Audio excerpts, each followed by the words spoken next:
اعوذ باللہ من الشیطان الرجیم بسم اللہ الرحمن الرحیم ان اللہ وملائکتہ یصلون علی النبی یا ایہا الذین آمنوا صلوا علیہ وسلموا تسلیما اللہم صل علی سیدنا و نبینا و شفیعنا و مولانا محمد وعلی آل محمد وبارک وسلم۔ محترم خواتین و حضرات، السلام علیکم۔ پیام صبح کے ساتھ ایک بار پھر حاضر میں ہوں آپ کا میزبان انیق احمد۔ خواتین و حضرات، جمعہ اور ہفتہ 2 دن سوال و جواب کے لیے ہوتے ہیں۔ آپ اور ہم جانتے ہیں کہ جمعہ اور ہفتے کو ہم آپ کی جانب سے آئے ہوئے سوالات یکجا کرتے ہیں اور انہیں پیش کرتے ہیں اپنے عہد کے ایک جید مفتی صاحب کی خدمت میں، اور ان سے حاصل کرتے ہیں اپنے پوچھے گئے سوالات کے شافی جوابات قرآن و سنت کی روشنی میں۔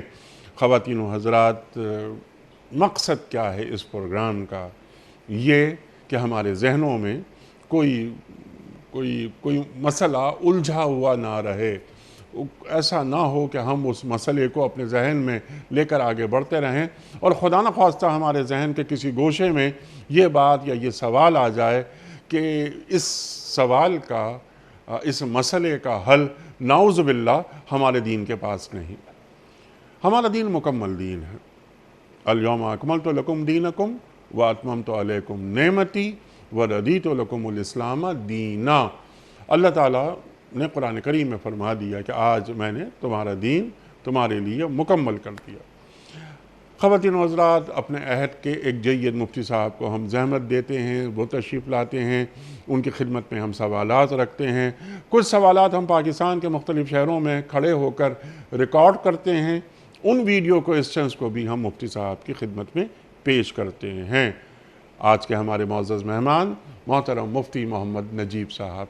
خواتین حضرات، مفتی محمد نجیب صاحب سے کون واقف نہیں، کسی تعارف کی ضرورت نہیں۔ ہمارے ملک کا ایک معروف نام، نمائندہ نام، فارغ التحصیل، دارالعلوم کراچی، پاکستان میں پڑھا، پاکستان کے باہر پڑھا۔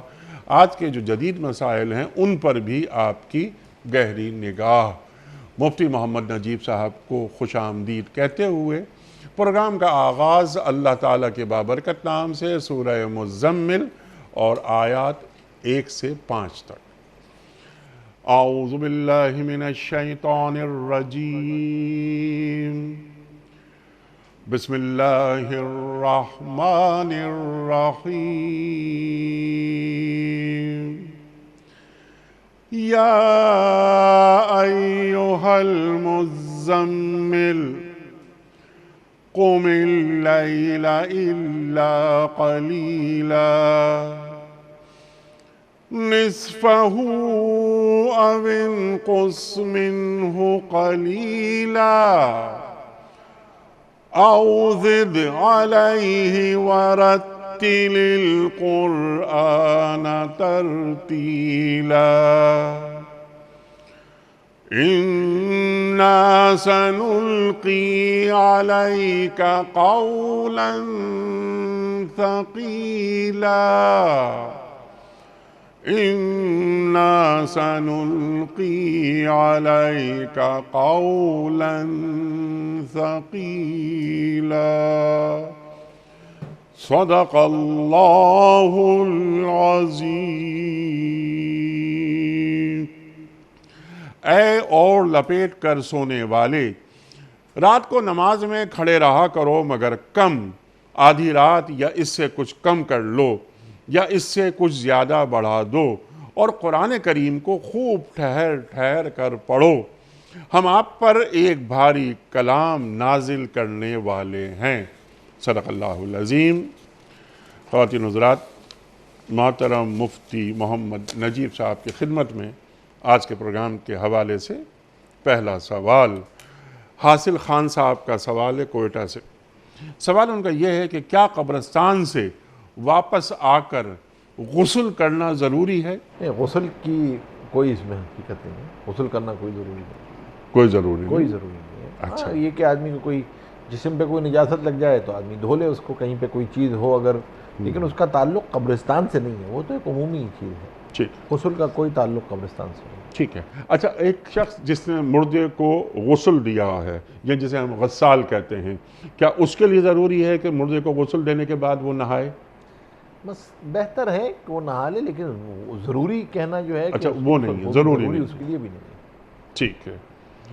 فاطمہ بیگ، کیا ایک عورت دوران عدت حج پر جا سکتی ہے؟ نہیں جا سکتی. نہیں جا سکتے.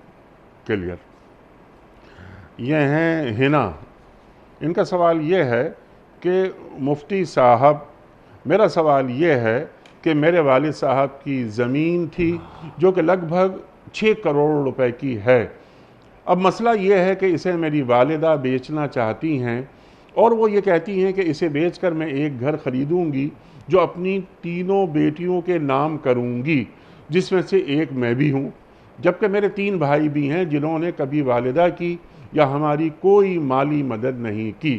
لیکن میں یہ کہتی ہوں کہ ان کا حصہ ان کو دے دیں، جبکہ میری 2 بہنیں بولتی ہیں کہ انہوں نے ہمارے یا والدہ کے لیے کچھ نہیں کیا ہے، تو انہیں کچھ نہیں دیا جائے. مفتی صاحب، کیا اس طرح کی بات کو جواز بنا کر ایسا کرنا ٹھیک ہے؟ دیکھیں، ایک بات تو بتائیں کہ یہ جو زمین ہے یہ اصل میں والد صاحب کی ملکیت تھی. جی، والد صاحب کی ملکیت. والد صاحب کی ملکیت تھی، اور پھر والد صاحب کا انتقال ہو گیا، اور اب ان کی والدہ جو ہیں وہ بیچنا چاہتی ہیں. ٹھیک. تو مطلب تو ظاہر سی بات ہے، پہلی بات تو یہ ہے کہ جب یہ والد صاحب کی ملکیت تھی اور والد صاحب کا انتقال ہوا تو اس کے اندر تو بھائیوں کا بھی حصہ تھا. اگر 3 بہنیں، 3 بھائی اور ایک والدہ، تو اصل تو حصہ جو ہے وہ ان کا بھی حصہ موجود ہے. تو اب یہ کہنا کہ کیونکہ انہوں نے میری خدمت نہیں کی تو میں نے والد کے حصے سے نہیں دوں گی، یہ تو جائز نہیں ہے، کیونکہ وارثوں کا تو حصہ بنتا ہے. ٹھیک ہے. ہاں، ان کی اپنی کوئی ذاتی چیز ہوتی، والدہ کے پاس اپنی کوئی ذاتی ملکیت ہوتی، اور وہ ہبہ میں اس طرح کسی کو دینا چاہتی، کسی کی اضافی خدمت کی وجہ سے ہبہ کرنا چاہتی، تو وہ ہبہ کر سکتی تھی، کیونکہ ہبہ زندگی میں ہوتا ہے. ٹھیک. لیکن یہاں تو مسئلہ وراثت کا ہے، اور وراثت میں تو آپ کسی وجہ سے اس کی وارث کو وراثت کے حصے سے نہیں روک سکتے، صرف اس وجہ سے کہ میرا اس سے تعلق اچھا نہیں ہے. جی ہاں. تو یہاں پر تو یہ بات صحیح نہیں ہے، بلکہ بہنوں کا بھی حصہ ہوگا، اور اس مشترکہ مکان میں یا مشترکہ زمین میں بھائیوں کا بھی حصہ ہے، والدہ کا بھی حصہ ہے. ٹھیک. اچھا، ایک بات اور، ایک سوال یہ بھی ذہن میں آتا ہے کہ یہ والد صاحب کا ترکہ، یہ ترکہ سمجھ میں آ رہا ہے کہ یہ زمین ہے جو والد صاحب کے نام، اس زمین کو والدہ کیا تنہا بیچ سکتی ہیں؟ 6 کروڑ روپے ان کے پاس آ سکتے ہیں؟ نہیں، ویسے تو قانون بھی بیچنا ممکن نہیں ہے. ممکن نہیں ہے نا. وہ تو جب آپ اس کا کوئی فوتی کھاتہ بنوانے جائیں گے یا کوئی بھی کھاتہ بنوانے جائیں گے ریونیو میں، تو وہ تو سب ورثہ کے نام ہوگی نا. جی ہاں. تو وہ تو ویسے بھی سب ورثہ کے نام ہوگی، الا یہ کہ پہلے کسی نے مختار نامہ ان کو دیا ہوا ہو. جی. تمام ورثہ نے مختار نامہ دیا ہوا ہو کہ بھائی ٹھیک ہے آپ ہماری طرف سے، یا ابا نے جو ہے وہ اپنی زندگی میں ہبہ کر دیا تھا، زندگی میں ہبہ، تو وہ تو پھر سچویشن ہی چینج ہو جائے گی نا. وہ تو آپ اونرشپ ہی چینج ہو جائے گی، گویا ملکیت ہی بدل جائے گی نا. پھر تو آپ کہیں گے، پھر تو سوال یہ ہوگا ہی نہیں. پھر تو سوال یہ ہوگا کہ بھئی والد صاحب نے اپنی زندگی میں 6 کروڑ کی زمین والدہ کو ملکیت ہبہ کر دی تھی. اب والدہ یہ بیچنا چاہتی ہیں، اور بیچنے میں اپنے بیٹوں کے بجائے صرف بیٹیوں کو حصہ دینا چاہتی ہیں. پھر سوال یہ بنے گا. بالکل. اب اس ہبہ میں تو کوئی آدمی اگر کمی بیشی کرنا چاہے کر سکتا ہے، لیکن اس میں بھی محروم کرنے کی نیت نہ ہو وارث کسی کو، بلکہ کسی کی اضافی خدمت کی وجہ سے اس پہ اگر آدمی دینا چاہتا ہے زندگی میں تو دے سکتا ہے، کوئی مسئلہ نہیں ہے، زندگی میں دیا جا سکتا ہے. لیکن وہ گفٹ ہے، اس کا تعلق وراثت سے نہیں ہے بالکل بھی. تو اصل بات یہ سمجھنی چاہیے کہ اگر تو یہ وراثت ترکہ ہے تو ترکے میں تو وارث کا حق ہے. لیکن اگر یہ ترکہ نہیں ہے، ذاتی ملکیت ہے جو ان کو ہبہ کی تھی ان کے شوہر نے اپنی زندگی میں، اور ہبہ مکمل ہو گیا تھا، تو اب ان کا اختیار ہے، وہ کر سکتے ہیں. ان کا اختیار ہے کہ وہ چاہیں تو اپنے تینوں بیٹوں کو نہ دیں، اور پوری جو رقم ہے وہ بیٹیوں کو دے دیں، وہ بیٹیوں کو دے دیں. یہ وہ کر سکتی ہیں، ان کا اختیار ہے.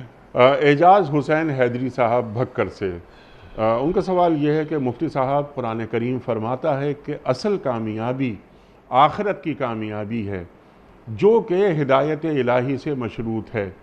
ہم کن آداب کے ساتھ اطاعت کریں کہ ہدایت جیسی نعمت عظمیٰ حاصل ہو جائے؟ یہ تو بہت بڑا سوال ہے۔ جی ہاں، دیکھیں یہ بات تو بالکل درست ہے کہ قرآن کریم کامیابی اسی کو کہتا ہے کہ کامیابی تو وہی ہے کہ جو جہنم سے بچ گیا اور ہمیشہ ہمیشہ کی جنت میں چلا گیا، کامیابی تو وہی ہے۔ جی ہاں، اور اس کامیابی کے حصول کے لیے اطاعت خداوندی کو شرط قرار دیا ہے۔ اطاعت خداوندی جو ہوتی ہے اس کا ذریعہ جو ہے وہ ہدایت ہے، کہ آدمی کو جب ہدایت ملتی ہے تو ظاہر سی بات ہے اللہ تبارک و تعالی اس کے لیے یہ آسان فرما دیتے ہیں، حکم ماننا آسان ہو جاتا ہے، حکم پہ چلنا آسان ہو جاتا ہے۔ تو اس میں سب سے پہلی چیز تو یہ ہے کہ بھائی آدمی اپنی 24 گھنٹے کی زندگی میں اللہ کے احکامات کو تلاش کر کے حضور پاک صلی اللہ علیہ وسلم کی سنتوں کے ذریعے پورا کرنا، دین اس کا نام ہے۔ 24 گھنٹے کی 24/7 میں کوشش کرے اللہ کا کیا حکم ہے اور اس کو حضور پاک صلی اللہ علیہ وسلم نے کیسے پورا کیا۔ پھر وہ احکامات ایمانیات کے اعتبار سے ہوں، عبادات کے اعتبار سے ہوں، اخلاقیات کے اعتبار سے ہوں، معاشرت کے اعتبار سے ہوں، معاملات کے اعتبار سے ہوں، سب میں اس کی کوشش کریں کہ بھائی میں جو ہوں وہ ان کو سیکھوں۔ کیونکہ عمل کی قبولیت کی 2 شرطیں ہیں، ایک اخلاص، اللہ کو راضی کرنے کے جذبے سے عمل کو کرنا، اور ایک ہے عمل کو سیکھ کر کرنا، علم۔ تو اس کو سیکھنا بھی دین کو، تاکہ میں اس جگہ پر کیا کیا احکامات ہیں اس کو سیکھنا، اور اللہ کو راضی کرنے کے جذبے سے کرنا، نیت اپنی صحیح رکھنی، اور پھر اس کے لیے مستقل دعا کرتے رہنا، اللہ تبارک و تعالیٰ سے دعا بھی کرتے رہنا۔ اس لیے نماز میں ہر رکعت میں جو ہے وہ اہدنا الصراط المستقیم ہے، اہدنا الصراط المستقیم ہے، کہ ہدایت کے تو درجات ہیں، اور ایک تو اراء الطریق ہے، لیکن ایک ایصال الی المطلوب ہے۔ تو پہلا درجہ حاصل ہو بھی گیا کہ اللہ کے حکم کی ماننے کی توفیق ہو گئی، اب اس میں آگے بڑھنا اور اللہ تبارک و تعالیٰ سے قربت میں آگے بڑھتے رہنا، اس کے لیے ظاہر سی بات ہے آدمی کو مسلسل کوشش کرنی ہے، جد و جہد کرنی ہے، اپنی نیتوں کی تصحیح کرنی ہے۔ تو اخلاص اور علم، اور پھر اس کے ساتھ ساتھ اپنے آپ کو ماحول کے ساتھ جوڑے رکھے، یہ بہت ضروری ہے، کیونکہ آدمی کے ایمان اور اعمال کی حفاظت ماحول کے ذریعے ہوتی ہے، ورنہ ایمان بھی خطرے میں ہوتا ہے، اعمال بھی خطرے میں ہوتے ہیں۔ تو آدمی ماحول ہوتا ہے تو آدمی کو اپنا محاسبہ کرنا آسان ہوتا ہے، اور آدمی کو اپنا احتساب کرنا آسان ہوتا ہے، ٹھیک، اور نیتوں کی نگرانی آسان ہو جاتی ہے۔ سبحان اللہ۔ تو یہ سب چیزیں ماحول میں آسان ہو جاتی ہیں۔ تو اس لیے فرمایا کونوا مع الصادقین، اپنے آپ کو ماحول کے ساتھ جوڑیں، اچھوں کے ساتھ رہیں، سچوں کے ساتھ رہیں۔ تو یہ انشاءاللہ اگر ہوگا تو اللہ کی ذات سے امید ہے، اللہ کی ذات عالی سے، کہ آدمی ان کی کوشش کرے گا تو انشاءاللہ اللہ تبارک و تعالی اس دنیا میں بھی عفت عافیت سکون چین کی زندگی نصیب فرمائیں گے، اور آخرت میں بھی انشاءاللہ اس کو کامیاب زندگی نصیب فرمائیں گے۔ سبحان اللہ، سبحان اللہ۔ اور ہدایت مسلسل طلب کی جانے والی چیز ہے۔ بالکل بالکل، اسی لیے ہر رکعت میں طلب کر رہا ہوتا ہے، جی، مسلسل طلب کرنے والی چیز ہے۔ سبحان اللہ، سبحان اللہ۔ قاری محمد اعظم صاحب ملتان سے، ان کا سوال اچھا سوال ہے۔ مفتی صاحب، جب ہم سب مسلمان ہیں تو اپنی پہچان مسالک کے عنوان سے کیوں کرتے ہیں؟ ہم نے اپنے الگ الگ عنوانات اور حوالے کیوں قائم کر رکھے ہیں؟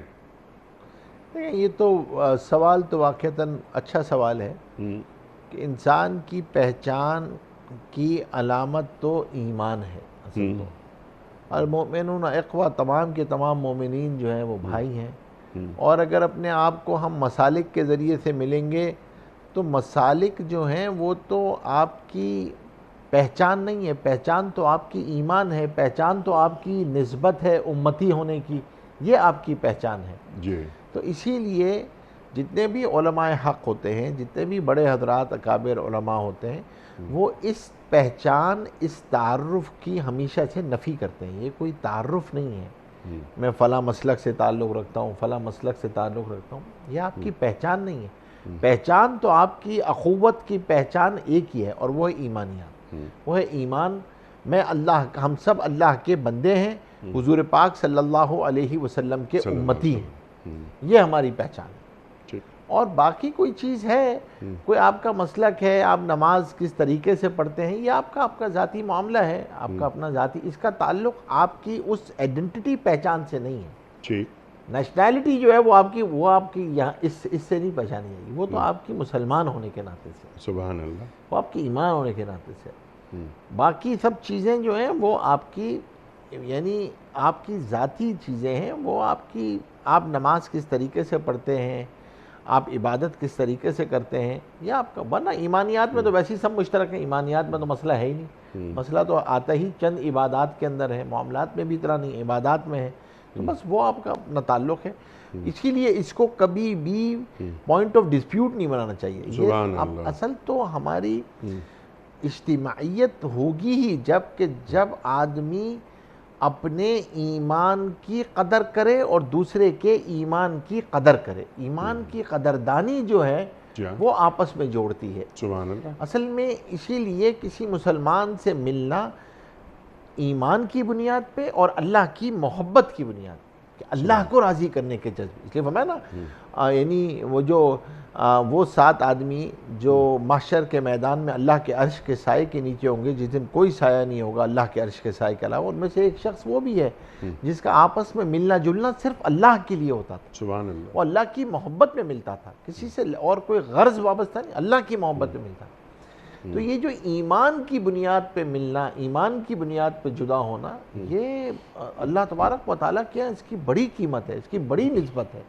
یہ اسٹیٹس اس آدمی کا اللہ کے یہاں بہت بڑا ہوا ہے، جو آپس میں ان بنیادوں پہ ملتا ہے کہ بھائی یہ مسلمان ہے، یہ ایمان والا ہے، میں اس کی اس لیے عزت کرتا ہوں، اس لیے اس کی قدر کرتا ہوں، خواہ اس کا تعلق کسی بھی مسلک سے ہو، کسی بھی مسلک سے ہو، کسی بھی زبان سے ہو، کسی بھی قبیلے سے ہو، کسے باش، لیکن وہ ایمان والا ہے، اور اللہ کے نزدیک اس کے ایمان کی بڑی قدر ہے۔ سبحان اللہ، سبحان اللہ۔ تو بس اب یہاں پر جب آپ نے اس کی قدردانی کر لی، ایمان کی قدردانی کر لی، تو پھر آپ کو اللہ تبارک و تعالیٰ کے سے آپ ایک ڈیفرنٹ پروٹوکول اور ڈیفرنٹ اسٹیٹس کو میں آ جاتے ہیں، ٹھیک ہے، اور تمام ڈسپیوٹس ختم ہو جاتے ہیں نا، ختم ہو جاتے ہیں۔ یہ معاملات کو حق و باطل کے درمیان مار کا نہیں بنا لیا جائے، یہ تو ہے میں بھی مسلمان ہوں، وہ بھی مسلمان ہے، وہ بھی اہل ایمان میں سے ہے، میں بھی اہل ایمان میں سے ہوں۔ اور مفتی صاحب یہ بھی خیال ذہن میں کیا لانا چاہیے کہ ہو سکتا ہے کہ اللہ اور اللہ کے رسول صلی اللہ علیہ وآلہ وسلم سے محبت اس میں مجھ سے بھی زیادہ ہونا بھی یہی چاہیے بھائی، اپنے ایمان پہ شک کرنا چاہیے نا، دوسرے کے ایمان کو آڈٹ نہیں کرنا چاہیے نا۔ ٹھیک، ہمارے ساتھ معاملہ برعکس ہوتا ہے، جی ہاں، تو ہم جو ہے نا وہ تو ہمیشہ جو ہے وہ دوسرے کے بارے میں مشکوک رہتے ہیں، جی ہاں، اور اپنے بارے میں بالکل اطمینان اور قانع ہوتے ہیں۔ تو ایسا نہیں ہونا چاہیے کہ میں نے حقیقت کبریٰ کو پا لیا ہے، بھائی آپ کو اور سامنے والے کو تو کچھ نہیں پتا۔ آپ کو کیا پتا کہ اللہ تبارک و تعالیٰ کے ہاں اس کا کیا رتبہ ہے، اللہ کو اس کی کون سی صفت پسند ہے، وہ اللہ کے یہاں کہاں ہے، ہمیں تو یہ پتہ ہی نہیں ہے۔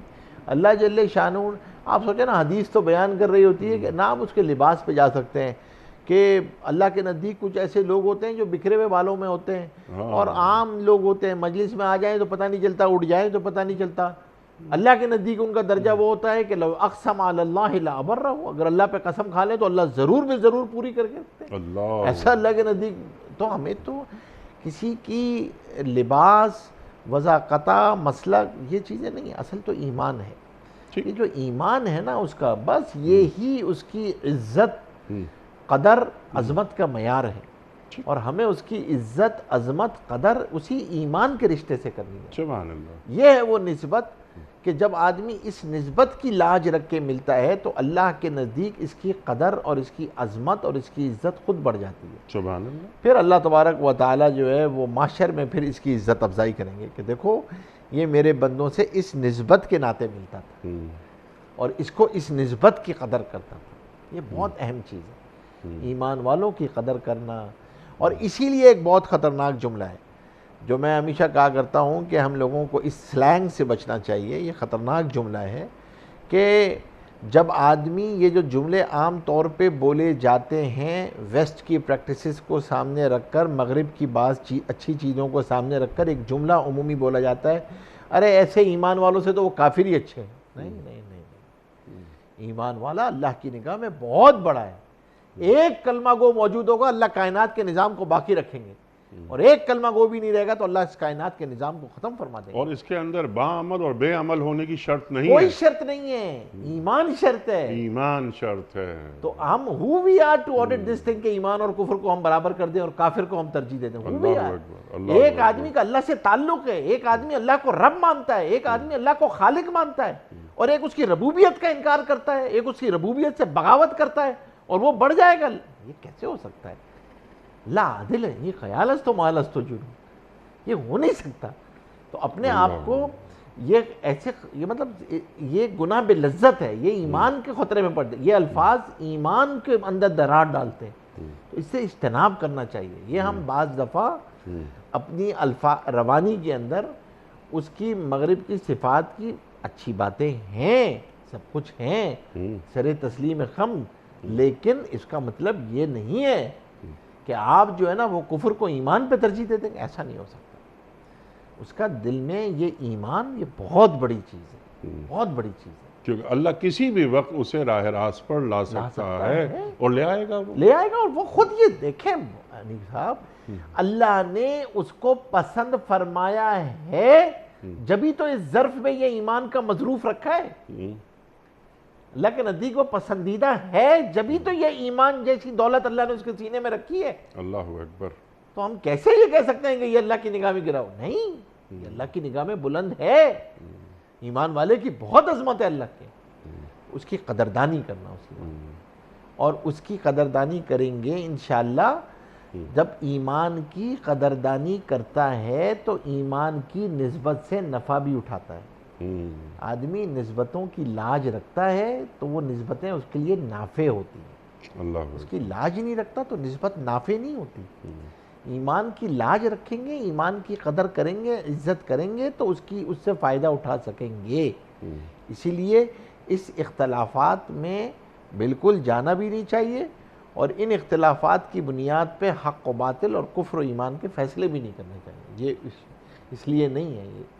سبحان اللہ، سبحان اللہ۔ اور یہی میں اپنی برادری سے بھی یہی کہتا ہوں کہ بھائی اس قسم کی چیزوں کو ممبر پہ نہ بیان کیا جائے، یہ آپ کے انٹلیکچوئل ڈائیلاگ سے آپ ضرور بیان کریں۔ ہاں، یعنی اگر کوئی علمی اختلاف ہے وہ الگ چیز ہے، وہ بھی دین سیکھنے کے لیے ہے، اور علمی اختلاف بھی عوام میں آنا بھی نہیں چاہیے، اور وہ بھی آداب کی رعایت کے ساتھ ہے، اس میں بھی خلاف نہیں ہے، اختلاف ہے جی، وہ بھی علمی، وہ بھی علمی ہے کہ ایک چیز ہے، ایک عالم دین کسی اور انداز سے دیکھ رہا ہے اور دوسرا عالم دین کسی اور انداز سے دیکھ رہا ہے۔ رائے میں اختلاف ہے، رائے میں اختلاف ہے، اور رائے میں اختلاف ہو امتی رحمتن، میری امت میں علمی اختلاف رحمت ہے۔ بالکل، یہ اللہ کے رسول فرمانے صلی اللہ علیہ وآلہ وسلم۔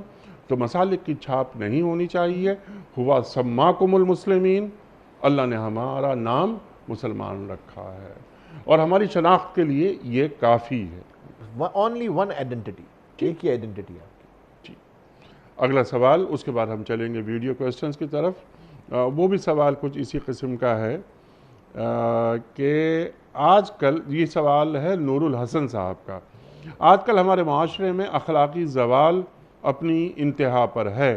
سیاسی قائدین جنہوں نے قوم کے لیے اخلاقی مثالیں قائم کرنی ہوتی ہیں، وہ خود شدید اخلاقی بحران سے دوچار ہیں۔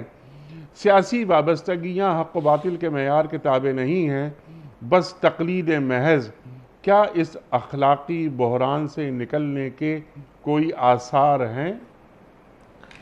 لیکن سب سے پہلے آثار تو اعمالکم عمالکم، جیسے تمہارے اعمال ہوتے ہیں ویسے ہی تمہارے سربراہ ہوتے ہیں۔ آدمی اس لیے فرمایا اپنے سربراہوں کو گالی مت دو، اپنے اعمال کی اصلاح کرو۔ قومیں جب اخلاقی زوال کا شکار ہوتی ہیں تو صرف یہ نہیں ہوتے کہ سربراہوں میں اخلاقی زوال آتا ہے، پہلے عوام کے اندر اخلاقی زوال آتا ہے، پھر سربراہوں میں اخلاقی زوال آتا ہے، پہلے تو نیچے سے وہ چیز شروع ہوتی ہے نا۔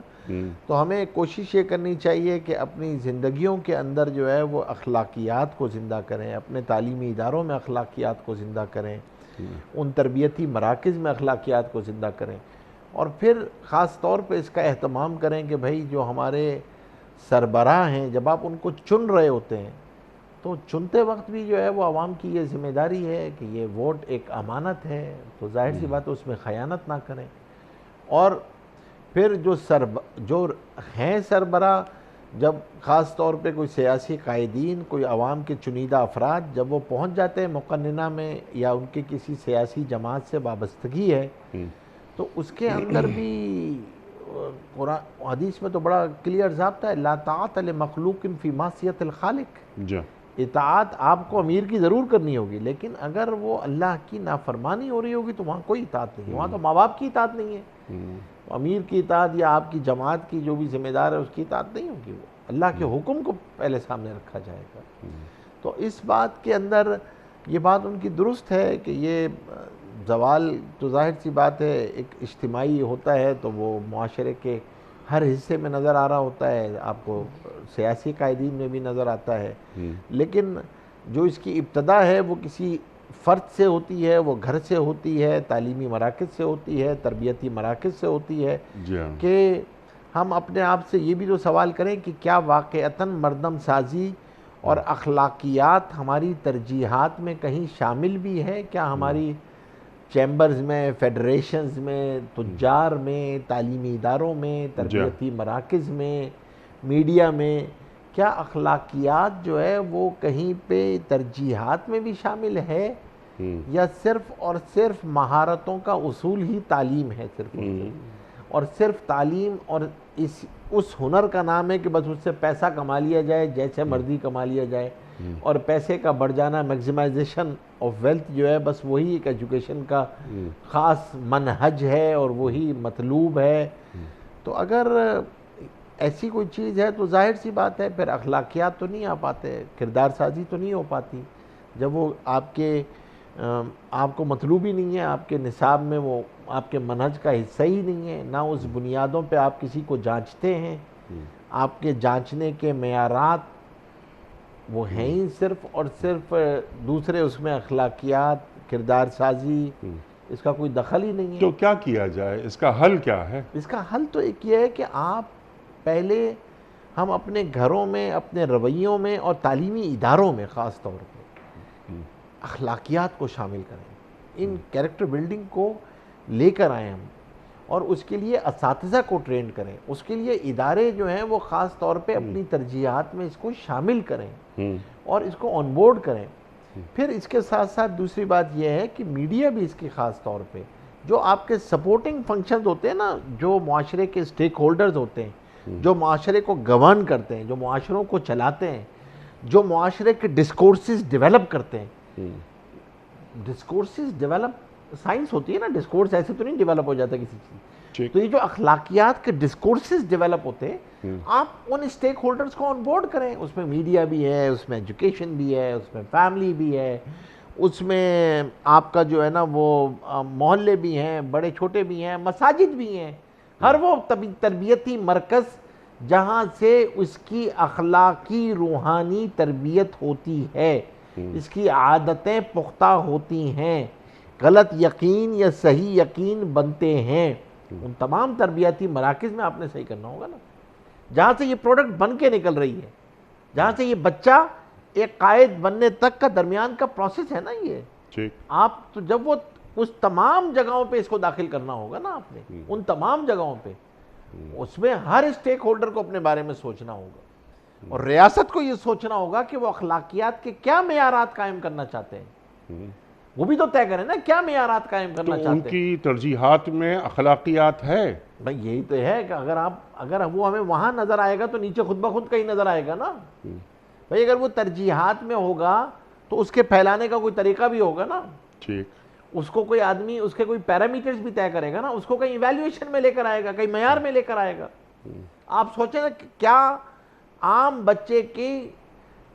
بچے کا یہ بہت اچھا تعلیمی معیار ہے، ایک بہت اچھا بچہ ہے، اس کی گریڈنگ دیکھی جاتی ہے یا اس کے کیریکٹر کو دیکھا جاتا ہے؟ اس کی جو گریڈنگ دیکھی جاتی ہے، وہ تو نمبر گیم ہے، آپ نے تو اس کو ایک نمبر گیم کے اندر دوڑایا ہے، اس کے اندر اس کی کیریکٹر بلڈنگ تو آپ کے جانچنے کے معیارات بھی نہیں ہیں آپ کے پاس۔ جی ہاں بالکل، اسے تعلیم دی جا رہی ہے کہ بیٹے سچ بولنا چاہیے، وہ سچ اس نے کہا ہاں بالکل سچ بولنا چاہیے، لیکن جب وہ مارکیٹ میں آتا ہے تو اس کے اندر یہ بات ہے کہ سچ بولنا چاہیے، لیکن اگر جھوٹ سے کام نکل رہا ہو تو جھوٹ بول لینا چاہیے تو اس کا مقصد یہ ہوا کہ مذہبی گرفت ڈھیلی ہے، کیونکہ یہ بات تو اب انیک بھائی والدین کی تربیت میں کمی رہی ہے۔ سائیکالوجی اس بات کو پروف کرتی ہے کہ آپ کا attitude behaviour directly interlink ہوتا ہے آپ کے بیلیفز کے ساتھ۔ اس کا یقین ہوتا ہے کہ جھوٹ سے کام بن جائے گا، ٹھیک، جبھی تو وہ جھوٹ بولتا ہے۔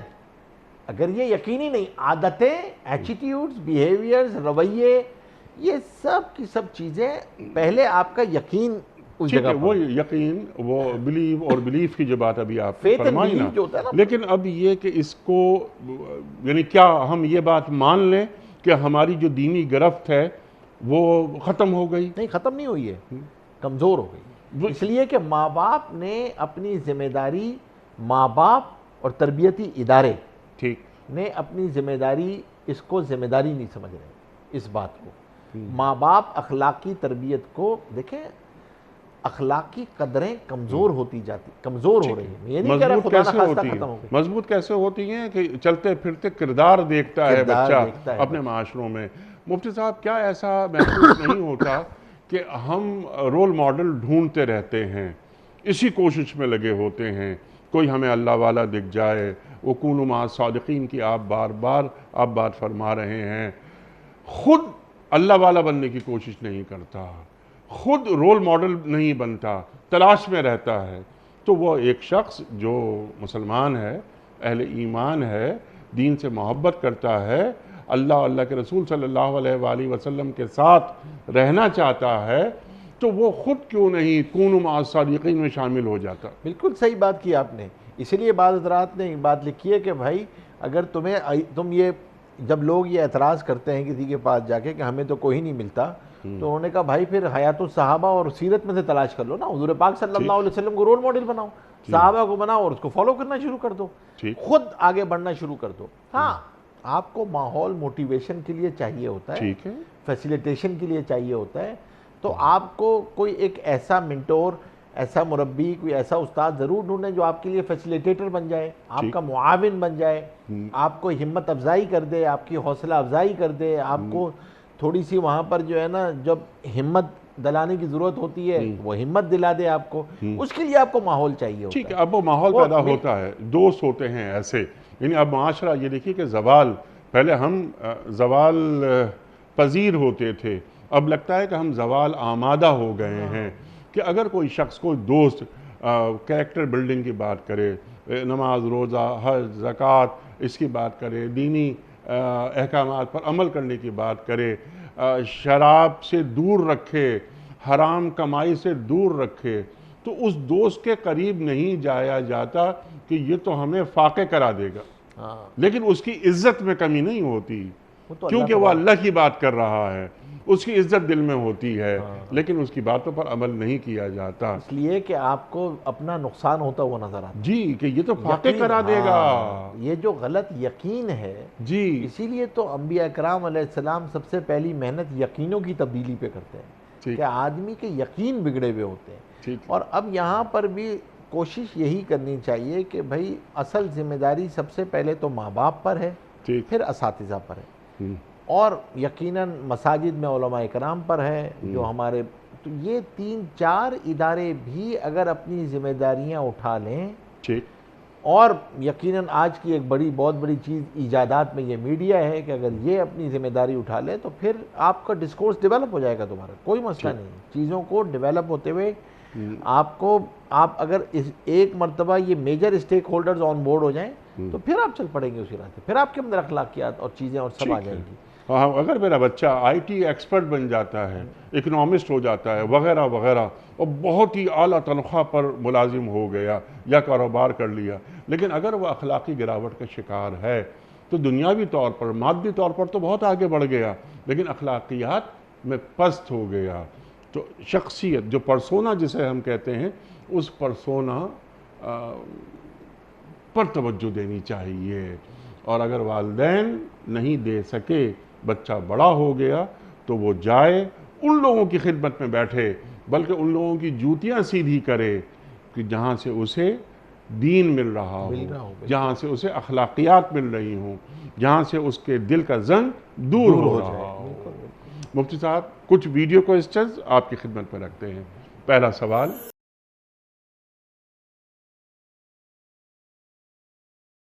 السلام علیکم مفتی صاحب، میرا سوال ہے کچھ کمپنیز خریداری یا پیسے ٹرانسفر کرنے پر کیش بیک کی رقم دیتی ہے، کیا یہ درست ہے؟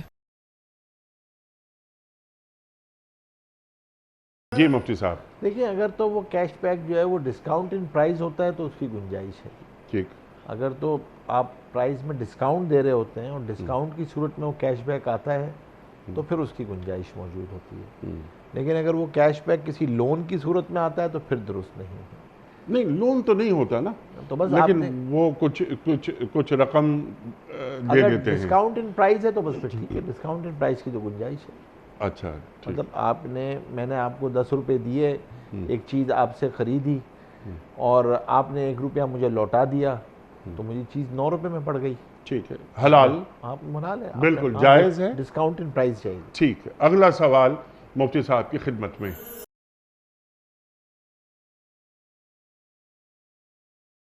السلام علیکم مفتی صاحب، آپ یہ بتائیں کہ لاٹری جو ہے وہ اسلام میں حرام ہے یا جائز ہے؟ اگر جائز ہے تو وہ بھی بتا دیں، اگر ناجائز ہے تو وہ بھی بتا دیں۔ پھر پرائز بانڈ جو ہم لوگ لیتے ہیں کیا پھر وہ بھی ناجائز ہوں گے؟ آپ برائے مہربانی اس معاملے میں آپ ہم سے بتائیں کہ وہ جائز ہے ناجائز ہے۔ دیکھیں، لاٹری جو ہے جس ایک صورت اس کی جوئے کی ہوتی ہے، اور وہ صورت یہ ہے کہ میں نے ایک 500 روپے کا ٹکٹ خریدا اور اب یا تو یہ 500 اپنے ساتھ جو ہے وہ 5 لاکھ لے کر آئے گا، یہ 500 بھی چلا جائے گا، ٹھیک، تو یہ تو جوا ہے، جائز نہیں ہے ٹھیک۔ یہ لاٹری۔ پھر اسی کے ساتھ ساتھ جو انہوں نے دوسرا سوال کیا پرائز بانڈ کا، تو پرائز بانڈ جو ہے وہ بنیادی طور پہ آپ حکومت وقت کو جو ہے وہ قرض دیتے ہیں، اور اس قرض پر جو انعام نکلتا ہے، جو حکومت آپ کو انعام دیتی ہے، وہ بنیادی طور پہ اس قرض پہ دیے جانے والا اضافی پیسہ ہے، تو وہ پرائز بانڈ پر بھی جو ہے وہ جائز نہیں ہے۔ پرائز بانڈ کو اس طریقے سے اس پر انعام لینا، وہ بھی کیونکہ قرض پر سود ہے، اور لاٹری بھی جو ہے وہ جائز نہیں ہے۔ ٹھیک ہے، یعنی 500 روپے کا ٹکٹ لیا اور 5 لاکھ کا انعام ملے گا، ورنہ یہ 500 بھی چلے گئے۔ لیکن بعض مرتبہ یہ ہوتا ہے کہ جو بڑے بڑے ہمارے ڈپارٹمنٹل اسٹورز ہیں وہ یہ کہتے ہیں کہ آپ اتنی شاپنگ کر لیں اور ایک کوپون ہے، وہ کوپون ڈال دیجئے آپ ایک ڈبے میں۔ میں نے شاپنگ کر لی 10,000 روپے کی، تو ایک دے دیا کوپون انہوں نے، میں نے ڈال دیا، آپ نے ڈال دیا، جمع ہو گئے، اور اس پہ کچھ انعامات رکھ دیتے ہیں وہ، تو کیا وہ انعامات لینا وہ جائز ہے؟ جائز ہے؟ وہ جائز ہے، کیونکہ دیکھیں میں آپ کو دوبارہ آپ کو تعریف بیان کر دیتا ہوں۔ جوا کیسے کہتے ہیں؟ جوا کہیں گے وہ جوا جو حرام جس کو کہا جاتا ہے لاٹری کو، پیسے کو اس طرح داؤ پر لگانا کہ یا تو اپنے ساتھ وہ اضافی پیسہ لے کر آئے یا وہ پیسہ بھی ختم ہو جائے، ٹھیک ہے؟ آپ نے جو یہ کوپون والی بیان کی، آپ کسی سپر اسٹور میں گئے، آپ تو پوری خریداری کر چکے، جو پیسہ آپ نے ان کو دیا اس کے عوض چیزیں بھی آپ لے چکے، جی ہاں۔ اب آپ نے کیونکہ ایک مخصوص مقدار سے زیادہ خریداری کی تھی تو اس میں انہوں نے ایک انعامی کوپن آپ کو دے دیا، اور انہوں نے کہا کہ بھائی آپ جو ہے نا یہ لکی ڈرا ہوگا، آپ اس میں ڈال کے چلے جائیں، ٹھیک ہے، اس میں آپ کا نام آ گیا، ٹھیک، تو اب اس میں کوئی دھوکہ نہیں ہے، کوئی غرر نہیں ہے، کوئی جوا نہیں ہے، نہیں، یہ جائز ہے، جوا نہیں، یہ جائز، یہ جائز ہے نا، ٹھیک۔ اگلا سوال مفتی صاحب کے لیے۔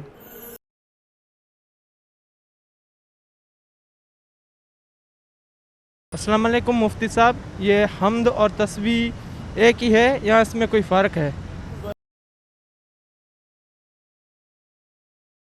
10 سوال، زبردست۔ اصل میں 4 چیزیں ہوتی ہیں، ایک ہے تسبیح، ایک ہے تحمید، ایک ہے تحلیل اور ایک ہے تکبیر۔ ترتیب بھی کچھ اسی طرح ہے۔ یہ جو ہم تیسرا کلمہ پڑھتے ہیں، سبحان اللہ جو ہے وہ تسبیح ہے، الحمدللہ جو ہے وہ تحمید ہے، اور لا الہ الا اللہ کہنا یہ تحلیل ہے، اور اللہ اکبر تکبیر ہے۔ اللہ کی بڑائی عام طور پہ اوراد میں اور آیات میں آخر میں آتی ہے، تسبیح سب سے پہلے آتی ہے۔ اللہ تبارک و تعالیٰ کی تسبیح بیان کرنا، اللہ ہر عیب سے پاک ہے، اللہ تبارک و تعالیٰ ہر عیب سے پاک ہے، اللہ تبارک و تعالیٰ کی ذات منزہ ہے عیب عیوب سے، اللہ تبارک و تعالیٰ کی ذات پاک ہے، عیب سے پاک ہے. اللہ تبارک و تعالیٰ کی اس عیب سے پاکی کو بیان کرنے کو تسبیح کہا جاتا ہے. یہ اللہ کو پسند ہے اور سبحان اللہ اسی میں سے ہے. اور اللہ کی نعمتوں پر شکر ادا کرنا، اللہ کی زبان سے تعریف بیان کرنا، یہ حمد ہے. اللہ کی نعمتیں روحانی، علمی، مادی، عملی، جو بھی آپ کے پاس اللہ نے آپ کو نعمتیں عطا فرمائی ہیں، ان کو شمار کر کے ان پر اللہ کی تعریف کو بیان کرنا، یہ حمد ہے. ٹھیک. اور اللہ تبارک و تعالیٰ کی وحدانیت کا اقرار، یہ تحلیل ہے. کوئی جی لگانے کے لائق نہیں، کوئی ماننے کے لائق نہیں، ایک ہی ذات ہے اور وہ ایک ہی ذات پروردگار ہے، یہ تحلیل ہے. اور اللہ کی بڑائی کو بیان کرنا کہ کائنات چھوٹی، زمین چھوٹی، آسمان چھوٹا، سورج چھوٹا، سب چیزیں چھوٹی، بڑائی ایک ہی ذات کے لیے. اللہ اکبر، اللہ سب سے بڑے. سبحان اللہ. تو یہ جو ہے وہ ترتیب ہے اللہ تبارک و تعالیٰ کو. اور اس میں سے ہر ذکر ایک مرتبہ سبحان اللہ پڑھتا ہے تو ایک جنت میں درخت لگ جاتا ہے کہ 100 سال کے نیچے بھی اس کے اتنا بڑا سایہ ہے کہ اگر 100 سال تک ایک عربی گھوڑا اس کے نیچے دوڑتا رہے تو اس کا سایہ ختم نہ ہو. اللہ تبارک. اور اسی طریقے سے جو انسان کے جوڑ ہیں 360، ان میں سے ہر جوڑ پہ صدقہ واجب ہے. فرمایا سبحان اللہ صدقہ ہے، الحمدللہ صدقہ ہے، لا الہ الا اللہ صدقہ ہے، اللہ اکبر صدقہ ہے. تو اس کا ہم جو ہے نا وہ خاص طور پہ اس کا اہتمام بھی کر لیں. تو یہ ایک فرق ہے جو تسبیح اور تحمید میں فرق بیان کیا جاتا ہے. سبحان اللہ، سبحان اللہ، سبحان اللہ، سبحان اللہ. اور جو تیسرا کلمہ ہے ہمارا، سبحان اللہ، الحمدللہ، ولا الہ الا اللہ، واللہ اکبر، ولا حول ولا قوت الا باللہ العلی العظیم. تو تیسرا کلمہ ورد کرتے رہنا چاہیے. بڑی نعمتیں اور بڑی رحمتیں حاصل ہوتی رہتی. ایک صیغے کے اندر بہت بڑی نعمت ہے. جی سبحان اللہ، سبحان اللہ، سبحان اللہ، سبحان اللہ. اگلا سوال مفتی صاحب آپ کی خدمت میں.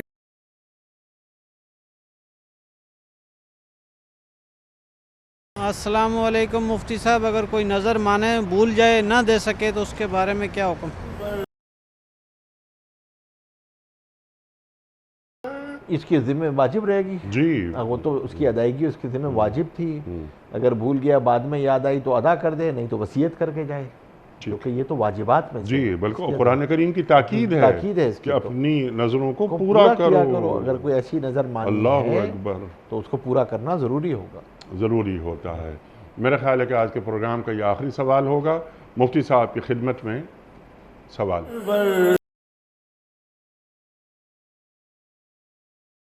سود کو اللہ تعالیٰ اور اس کے رسول سے جنگ قرار دیا گیا ہے اسلام میں، لیکن اس کے باوجود مختلف طریقے نکالے جا رہے ہیں سود کو حلال کرنے کے. ایسا کیوں؟ کہ یہ تو قیامت تک ہوتا ہی رہے گا کہ آدمی جو ہے نا وہ کوئی نہ کوئی طریقہ جو ہے وہ اس کے ایسے نکالتا رہے گا. اور سود جو ہے وہ بہرحال ایک ایسی چیز ہے جو اللہ تبارک و تعالیٰ نے براہ راست جنگ کر دیا ہے. اس کو حرب من اللہ رسول، اللہ اور اس کے رسول کے ساتھ جنگ ہے. تو ایک تو اس سے بچنی چاہیے، لیکن اصل سب سے بڑی ذمہ داری تو یہ ریاست کی ہوتی ہے کہ ریاست اپنے معاشی نظام کے اندر سے سود کو، قمار کو نکالے. جوا اور سود اس قسم کی چیزیں ریاست ختم کرے. پھر انسان اپنے نجی معاملات کے اندر بھی خاص طور پہ اس کو ختم کرے سود کو، اور سود سے بچنے کی کوشش کرنی چاہیے. کیونکہ ظاہر سی بات ہے یہ اللہ تبارک و تعالیٰ سے جنگ ہے، اور جب یہ حرام آتا ہے تو یہ کمائیوں کے اندر بے برکتیاں لے کر آتا ہے، اپنے ساتھ پریشانیاں، مصیبتیں، بیماریاں لے کر آتا ہے. تو اس سے بچنا چاہیے. اور کوئی بھی ایسے طریقے، نت نئے طریقے، تو بھائی علماء اکرام سے پوچھنا چاہیے. کوئی آدمی جو ہے نا وہ مختلف ناموں سے سود کو جو ہے وہ پیش کر رہے ہوتے ہیں، تو اس سے بھی جو ہے وہ علماء اکرام سے فوراً رابطہ کرنا چاہیے. علماء سے پوچھنا چاہیے کہ بھائی یہ جو ہے وہ چیز سود ہے یا نہیں ہے. خاص طور پہ اپنی انویسٹمنٹس کے اندر، اپنے معاملات کے اندر جب بھی کرو تو ان سے ضرور پوچھا جائے کہ علماء سے کہ بھائی یہ چیز حلال ہے، حرام ہے. اس میں اپنے آپ کو علماء سے جوڑنا چاہیے، علماء کی رائے پہ اعتماد کرنا چاہیے، بجائے اس کے کہ آدمی اپنی رائے پر اعتماد کرے یا اس چیز کے بیچنے والے کی رائے پر اعتماد کرے. سبحان اللہ سبحان اللہ۔ اچھا، اب شکلیں تبدیل ہوتی جا رہی ہیں، اب یہ کہا جا رہا ہے کہ جناب والا یہ سود جو آج ہے، جو سود وہ سود نہیں ہے جو ماضی میں رہا۔ اس وقت استحصال ہوتا تھا انسانیت کا، اب اس میں استحصال نہیں ہے۔ ایک شخص لیتا ہے قرض، اس پہ کمائی کرتا ہے، اس میں سے کچھ سود دے دیتا ہے، تو ایک اکانومی چل رہی ہے آگے، معیشت مضبوط ہو رہی ہے۔ تو اس سود کی اجازت دینی چاہیے، تو کیا اس طرح کے خیالات دین سے مطابقت رکھتے ہیں؟ نہیں، ایک تو یہ خیالی غلط ہے اور ایک غلط علمی استدلال ہے۔ وجہ اس کی یہ ہے کہ جب سود کی حرمت آئی ہے تو سود کی دونوں شکلیں موجود تھیں۔ آج جس کو دنیا میں، جس کو فائنینس کی زبان میں کارپوریٹ لینڈنگ اور کنزیومر لینڈنگ کہی جاتی ہے، تو کارپوریٹ لینڈنگ کی شکلیں تو وہاں بھی موجود تھیں۔ طائف والے مکہ والوں کے پورے قبیلوں کو، پورے جو ایک قبیلہ قافلہ سفر کر رہا ہوتا تھا تجارت کے لیے، اس پورے قافلے کو وہ سود پہ قرضہ دیا کرتے تھے۔ تو کوئی فرق تو نہیں تھا، قبیلہ تھا پورا، اور کارپوریٹ لینڈنگ تھی پوری، اور وہ اس سے جا کر جو ہے وہ مال کماتے تھے، خریدتے تھے، یمن تھے یا شام سے، اور واپس آ کر جو ہے وہ جب میلے ہوتے تھے اس میں وہ بیچتے تھے، اور اس قافلے میں ہر ایک کی جو ہے وہ حصہ ہوتا تھا مکہ والے کا، اور جو پیسے ان کو اور چاہیے ہوتے تھے وہ طائف والوں سے لیتے تھے۔ تو وہ کیا کرتے تھے، قبیلے مقروض ہوتے تھے، پورے قبیلے مقروض ہوتے تھے، تو قبیلے کا مقروض ہونا تو کارپوریٹ لینڈنگ تھی نا۔ لیکن قرآن کریم نے اس کو بھی فرمایا۔ دیکھیں سود کسے کہتے ہیں؟ سود کہتے ہیں کل قرض جر نفعا فہو الربا، ہر وہ قرض جو اپنے ساتھ کسی نفع کو کھینچ کے لائے وہ سود ہے، انفرادی ہو، اجتماعی ہو، ریاست کا ہو، ہر وہ قرض جو اپنے ساتھ کسی نفع کو لے کر آئے گا وہ سود ہوگا۔ سبحان اللہ سبحان اللہ۔ اور میں نے آپ سے 100 روپے لیے، اور اگر میں آپ کو 105 دے رہا ہوں اور یہ طے کر کے دے رہا ہوں تو یہ سود ہے۔ لیکن اگر میں 105 روپے اضافہ کر کے اپنی خوشی سے آپ کو دے رہا ہوں تو احسن و اداءً، تو یہ ایک اچھی عادت ہے۔ اللہ اکبر۔ اور سود کے تعلق سے جو طرح طرح کی نئی چیزیں آ رہی ہیں وہ خلاف دین ہیں، بالکل خلاف دین ہے۔ سود نہ کھاؤ، سود نہ کھاؤ، سود نہ کھاؤ۔ آخر میں جا کے اللہ تعالیٰ قرآن کریم میں ارشاد فرما دیتا ہے کہ فَإِن لَمْ تَفْعَلُوا فَأَذِنُوا بِحَرْبٍ مِّنَ اللَّهِ وَرَسُولِهِ، کہ اگر تم اب بھی باز نہیں آئے، میں تمہیں نصیحتیں کر رہا ہوں لیکن اب یہ آخری نصیحت ہے کہ اگر تم اب بھی باز نہیں آئے تو اللہ اور اللہ کے رسول صلی اللہ علیہ وآلہ وسلم سے جنگ کے لیے تیار ہو جاؤ۔ اللہ اکبر۔ اور پھر احادیث میں اللہ اکبر کس طرح کی سزائیں اور وعیدیں جس طرح بیان کر رہے ہیں اللہ کے رسول صلی اللہ علیہ وآلہ وسلم۔ اللہ اکبر اللہ اکبر اللہ اکبر۔ اور جو سب سے ہلکی ہے، سب سے ہلکی، وہ یہ کہ سود کھانے والا ایسا ہی ہے جیسے اس نے اپنی ماں کے ساتھ زنا کیا ہے۔ اللہ اکبر اللہ اکبر اللہ اکبر۔ مفتی صاحب میں آپ کا بڑا شکر گزار، آپ تشریف لائے۔ خواتین و حضرات، یہ جمعہ اور ہفتہ 2 دن سوال و جواب کے لیے ہوتے ہیں۔ آپ اور ہم جانتے ہیں، ہمارے معزز علماء تشریف لاتے ہیں اور ہمارے اور آپ کے پوچھے گئے سوالات کے جوابات قرآن و سنت کی روشنی میں عطا فرماتے ہیں۔ ہمارے علماء کو اللہ سلامت رکھے۔ اختتام ہوتا ہے پیام صبح کا روزانہ یہ قول پر، اور وہ قول ہوتا ہے صاحب نہج البلاغہ امیر المومنین حضرت علی مرتضیٰ کرم اللہ وجہہ کا۔